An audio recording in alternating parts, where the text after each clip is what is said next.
On the outskirts of Cucuta, there's a favela, a kind of shanty town that is known as Venezuela, and that is because it is wholly populated by Venezuelan refugees from the Maduro regime. Now, these are people who have fled usually as a result of economic reasons, facing starvation, unemployment, a collapse of the medical services, of power, and even of transport. They have frequently walked out of the country into Colombia and into other neighboring nations. The total number is close to 8 million since Maduro came to power.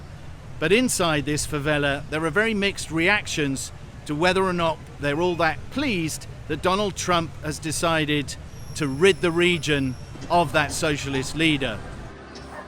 Do you think that Trump could bring more violence, more chaos inside Venezuela with so many different groups there? No, yo creo que no, porque Trump es una persona que es estudiada, sabe cómo hacer las cosas. Yo creo que no. Y hasta que él lo que quiere es una Venezuela libre, que ya los venezolanos él no quiere ver venezolanos migrar de su país. Él quiere que los venezolanos lleguen a su país, que estén tranquilos en sus casas y en su tierra. Now, she is, if you like, equivocal on the future of their country.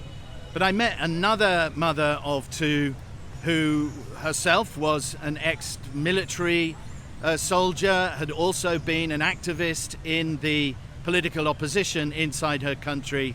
And she said that she was forced to desert the military as she faced her second pregnancy because of the privations that they faced. Pues sí, pues lo colectivo, me imagino yo que hablan de ellos más que todo.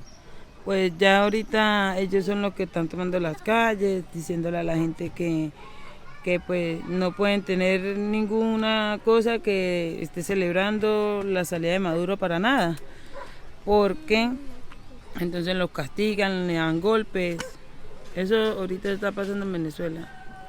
But she's not delighted that the structures remain in power inside Venezuela that have maintained the Maduro regime.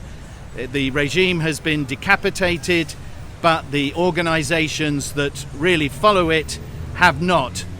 And everywhere you go in this region, speaking to Venezuelans, one word comes up again and again: the colectivos, the militia that has been organized across the country to maintain the power of the ruling elite. Now, they are separate from the military, they're separate from the intelligence services, but again and again, whoever we spoke to, their name came up again. Venezuela is governed now by the collectives.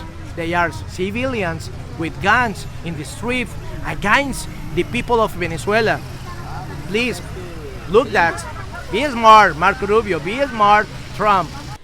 Ahorita sacaron a Maduro, ya después vienen por el otro, cierto, pero todo es por fase, porque como tal, si sacan a todos de un solo golpe, puede haber un estallido social, pero con los colectivos y sus fuentes armadas, la Armada Nacional, entonces ya sería perjudicado nosotros como pueblo venezolano.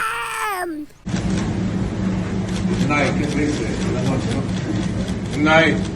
Happy New Year. At the end of the day, the Trump administration is facing a conundrum, a colonial conundrum. On the one hand, Trump has said that he is essentially going to bully the Venezuelan government into doing what he wants, and that largely means reforming the economy and opening up to US investors and US exploitation.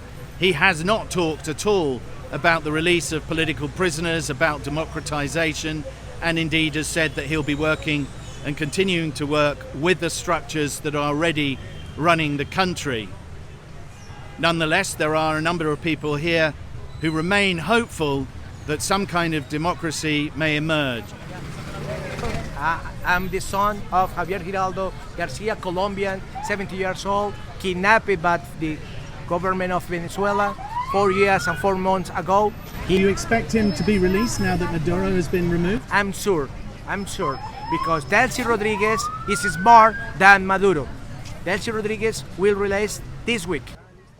Now the region remains a tinderbox with large numbers of armed groups here on the border between Colombia and Venezuela, including narco guerrillas, but also organizations that historically have been backed by Venezuela to make war inside Colombia. And there are reports that the Venezuelan army is going on to a higher state of readiness in preparation for an unfolding chaos.